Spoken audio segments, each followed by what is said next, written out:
بسم اللہ الرحمن الرحیم۔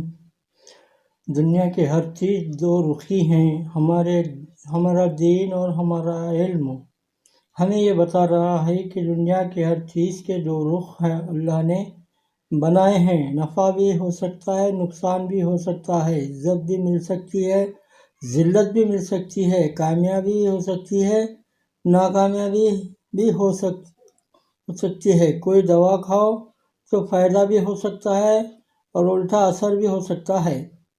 اس کی منفعت اور مضرت دونوں موہوم ہیں، کچھ کہہ نہیں سکتے کیا ہو جائے، اس لیے ہمارا ان چیزوں پر یقین نہیں ہے، اور جو چیز اللہ تعالیٰ نے ہمیں دی ہے وہ یقینی ہے۔ قرآن شریف اللہ کا فیصلے کی کتاب ہے، اس میں سب فیصلے ہیں کہ یوں ہوگا، یوں ہوگا، یوں ہوگا، اس کے خلاف نہیں ہوگا، اس کے کلمات میں تبدیلی نہیں ہوگی، اس کے وعدوں میں خلاف نہیں ہوگا۔ یہ فیصلے کی کتاب ہے۔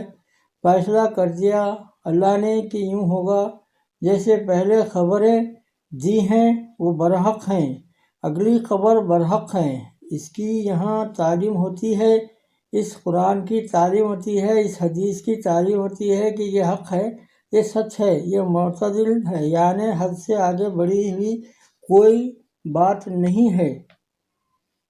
دوسرے کی نقل اتارنے کی ایک مثال، اس لیے ہمیں دوسری کسی چیز کی نقل اتارنے کی ضرورت نہیں۔ اگر یہ بات ہمارے اندر نہیں پیدا ہوئی تو ہم دوسروں کی نقل اتاریں گے اور دوسرے طریقے والے ہمیں استعمال کریں گے، ہم کہیں کے بھی نہیں رہیں گے، اور پھر وہ جیسا چاہے بناوے اپنے آدمیوں کو، اپنی جماعت کے لوگوں کو۔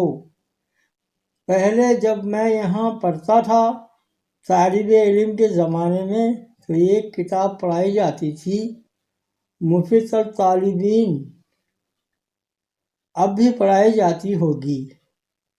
چھوٹی سی ادب کی کتاب ہے، انہیں مولانا فرما رہے ہیں۔ اس میں ہم نے ایک قصہ پڑھا تھا، ایک بادشاہ کا ایک باز تھا، پرندہ۔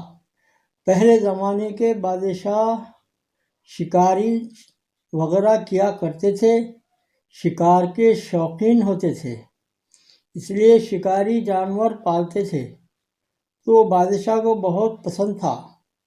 ایک دفعہ وہ اڑ کر کسی بڑھیا کی جھونپڑی پر جا کر بیٹھ گیا۔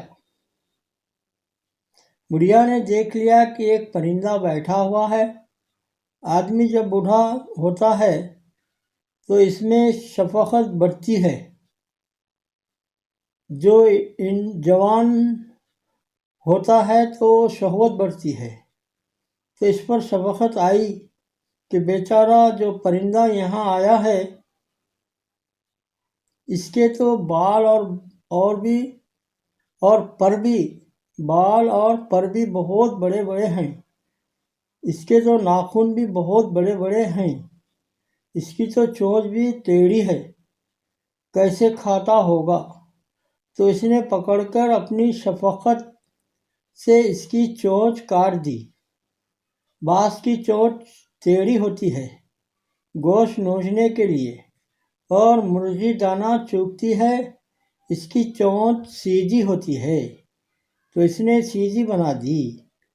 کاٹ کر ناخن بھی بہت بڑے ہیں اس کے، وہ شکاری جانور ہے اور وہ اپنے پنجوں سے دبوچتا ہے شکار کو، تو سوچا ناخن بہت بڑے بڑے ہیں، کسی نے ناخن ہی نہیں کاٹے تو وہ بھی کاٹ دیے۔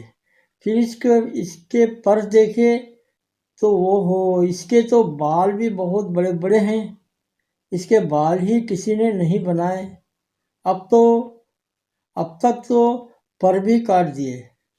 یہ سب ہو رہا تھا شفقت میں، تاکہ اپنی ضروریات میں سے اس کو آسانی رہے۔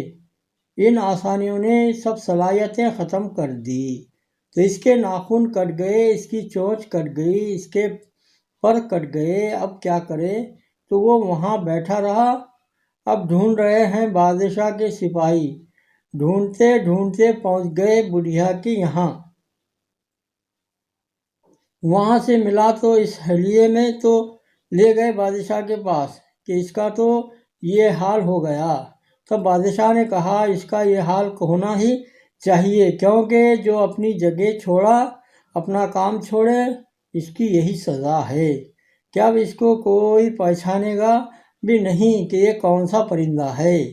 میرے بھائیوں، ہمارا ایسا حال ہو گیا، ساری دنیا نے ہم کو اپنی ضرورتیں، راحتیں، اسکیمیں، سارے سبق سکھائے، اب ہم کسی کام کے نہیں رہے، شکل سے بھی نہیں پہچانے جاتا کہ مسلمان ہیں، اب بال پر کٹ گئے، صاف ہو گئے، مقصد ہی بدل گیا، اور مقصد میں کام بھی نہیں آئے گا، کیونکہ خارجی اثرات پیدا ہو گئے ہیں۔